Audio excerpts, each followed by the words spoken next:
Well, it was a volatile week for the stock market, but what about the grain markets? Neil Melancon now joins us with this week's Bottom Line. And Neil, I understand you're going to be giving us a recap of what happened last week, and you're also going to be looking forward to what's going on a little bit later.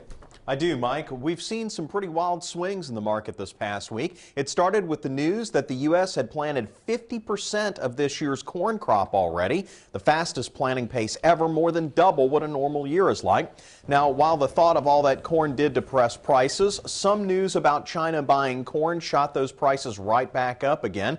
This purchase was relatively small, and with China's tight import inspection process, it's not a done deal. But one, it was $1 a bushel cheaper than the going price in China, and number two, it shows that corn imports to China are feasible, which is what we talked about recently, where China could start importing our corn like it does our soybeans. Now, next week we'll go a little more in depth with corn planting and exports, and I'll show you how, if the growth in China continues, we won't be able to keep up with the world demand for grain. And Mike, that is the bottom line this week. Neil Melancon, looking forward to your reports next week. Thanks. And remember, you can listen to any of Neil's reports on the Louisiana Farm Bureau Radio Network. Just click on over to our website, twilatv.org. There you'll also find a list of stations where you can tune in. Just look for the link called LFB Radio Network on the right side of the home page.